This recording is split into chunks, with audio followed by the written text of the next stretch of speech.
Bismillahirrahmanirrahim. Assalamualaikum warahmatullahi wabarakatuh. Waalaikumsalam warahmatullahi wabarakatuh.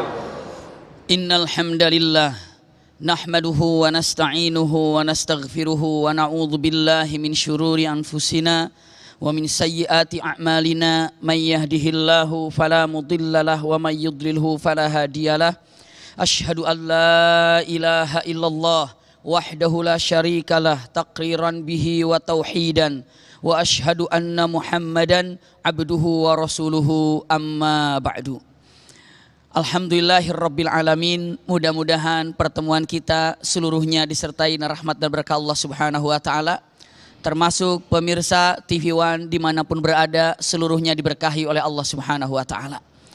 Kesempatan yang sangat berbahagia ini sering kita mendengar kalimat ulama.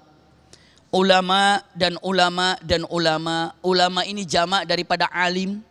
Alim ini adalah orang yang berilmu. Ulama itu jamak daripada alim. Para ulama itu kalau mau dibahasa Indonesiakan karena apa? Para orang-orang yang berilmu. Pertanyaan yang paling indah ketika mengawali muqaddimah di dalam acara Damai Indonesiaku pada siang atau sore hari ini, usikum wa iyaya nafsi bitaqwallah. Apakah setiap orang yang berilmu dikatakan adalah ulama? Iya. Ataupun ada bagian-bagiannya ulama ini khusus yang menguasai di bidang agama Islam. Sementara yang bidang fisika apakah itu ulama? Apakah ilmu kedokteran adalah itu juga ulama? Punten, secara umum orang yang memiliki ilmu itu ulama. Ulama fisika, ulama matematika, ulama kedokteran, ulama pembangunan, ulama. Namun kalau dilihat para alim ulama membagi kalimat ilmu itu menjadi dua. Ada ilmu fardu ain dan ilmu fardu kifayah.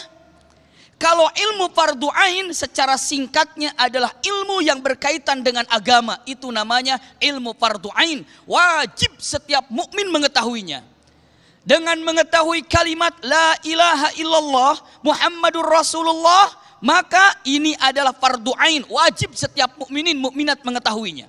Ilmu salat wajib mengetahuinya. Saum Ramadan wajib mengetahuinya. Ini adalah ilmu yang dikatakan fardu ain. Syekh Hasan Al-Banna dengan mengatakan, atau Syekh Hasan Albani punten, dengan mengatakan kata-katanya bahwa ilmu yang namanya fardu ain adalah ilmu berkaitan dengan akidah. Itu wajib.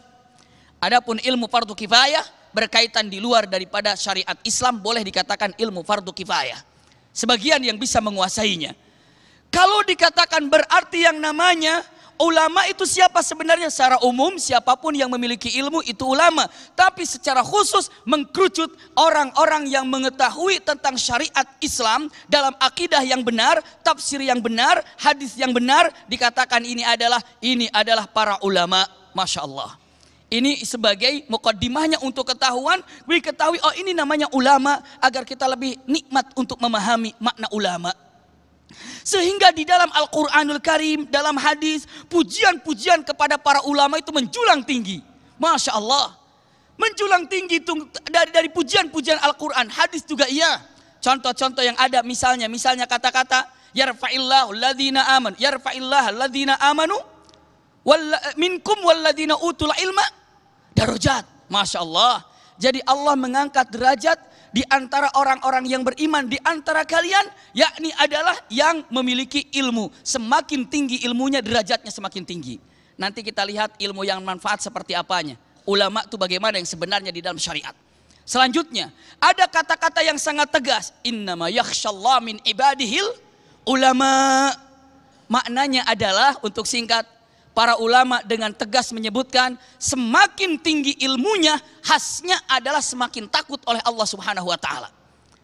Semakin tinggi ilmunya, maka semakin takut oleh Allah Subhanahu wa taala. Maknanya adalah ulama yang sebenarnya adalah yang paling takut oleh Allah, itulah ulama yang benar.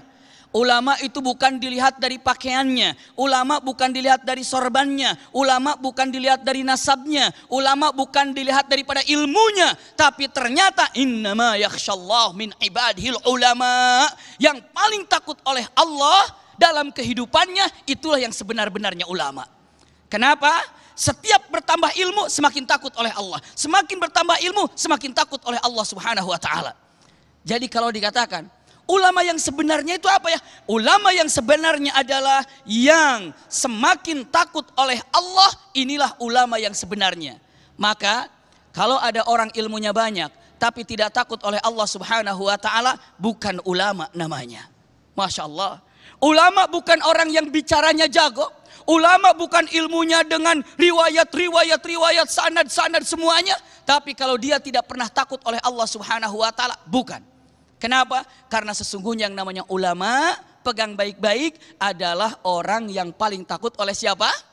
Oleh Allah Subhanahu wa taala. Masya Allah. Masya Allah. Jadi kalau sekarang dilihat siapa ulama yang sebenarnya? Ulama yang sebenarnya orang yang paling takut oleh Allah Subhanahu wa taala. Ya Rabb. Lalu dikatakan ulama yang ada berasal daripada kata alim tadi. Masya Allah sekarang menyebar di mana-mana. Dan ternyata derajat tinggi. Punten, saya tanya. Apakah ada manusia yang paling mulia hidup di muka bumi ini di antara Nabi dan Rasul? Ada apa tidak? Yang paling tinggi derajatnya di muka bumi ini adalah siapa? Nabi, Rasul, Nabi, Rasul. Ternyata sebaik-baik makhluk yang hidup di muka bumi Nabi dan Rasul. Dan ternyata Masya Allah, al-ulama warasatul anbiya.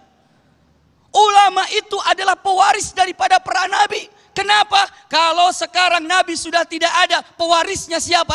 Para ulama. Maka para ulama ini adalah sebaik-baik makhluk yang ada di muka bumi ini setelah Nabi dan Rasul.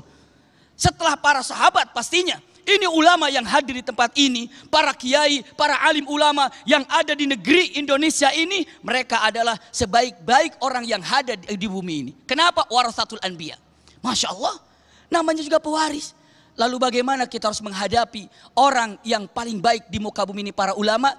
Insya Allah kita lanjutkan di segmen berikutnya. Baik, terima kasih.